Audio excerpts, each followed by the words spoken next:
کہتے ہمارا کپتان ہینڈسم بڑا سادہ انسان ہے، قمیض کے اندر وہ نا بڑے کیمرے جو نا DSLR نال HD تصویریں کھینچ کے ہمیں وائرل کرتے تھے، یہ دیکھو ہمارے کپتان کی قمیض کے اندر سوراخ ہے، کتنا سادہ ہے، 200 کنال کے گھر کے اندر رہتا ہے لیکن قمیض سوراخ والی ہے، ہیلی کاپٹروں پہ سواری کرتا ہے لیکن قمیض سوراخ والی ہے۔ وہ کہتا ہے چور نو چوریاں کرنیاں پینیاں، چور نو چوریاں کرنیاں پینیاں، ہر گل سوریاں کرنیاں پینیاں، قوم دا مال لٹن لئی قمیض وچ موریاں کرنیاں پینیاں۔ ہاں یہ قمیض میں موریاں کرنی پڑتی ہیں قوم کا بھی۔ دسو نا بھی جڑے ہیلی کاپٹراں دا بہنا ہے وہ کیڑا سادہ ہے؟ وہ 200 کنال دے وچ ایک کنال دی مسجد نہیں ہے بنی گالا کے اندر۔ وہ دیکھی ہم نے ویڈیو کے اندر، اسی تے اس پاسے کدی لعنت بھی نہیں بھیجی بھی، ساڈی لعنت بھی چنگی ہے وہ کنوں۔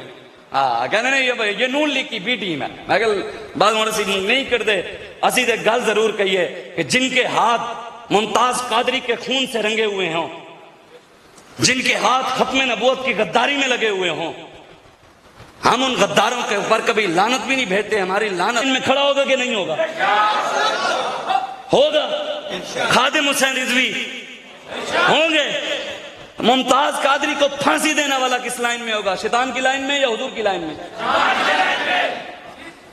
علامہ خادم حسین رضوی کو جیل میں ڈالنے والا، آسیہ چوڑی کو چھوڑنے والا، 14 ارب روپے کا عمران نے، وہ عمران خان بابا فرید دی دربار تے گیا ہوئے اسی اگلے دن اقتدار 2018 کا الیکشن لینے لگا نا، اس وقت الیکشن سے پہلے بابا فرید کے پاس گیا، جب الیکشن جیت گیا پورے 4 سالوں دے اقتدار ایک باری بابا فرید دے اور سے نہیں گیا، نہ ہی ایک دفعہ جا کر اس نے 1 ارب دیا ہو، 2 ارب۔ اے لو بھی بابا فرید صاحب دی نگاہ ہوئی ہے تے اے لو اے بابا فرید دے نام دے اتنے ایک بڑا سارا مدرسہ بناؤ، اتنے دین دی تعلیم پڑھاؤ، قرآن پڑھاؤ، اے لو جی یہ کرو، نہیں کیا۔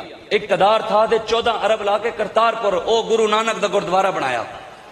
جدو اقتدار سی ادو گرو نانک، ادو اقتدار گیا پھر بابا فرید پہنچ گیا۔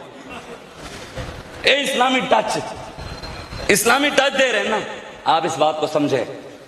ہمارا کسی سے کوئی ذاتی اختلاف نہیں ہے، ہماری کسی سے کوئی ذاتی دشمنی نہیں ہے، ہماری دشمنی اللہ رسول کی وجہ سے ہے۔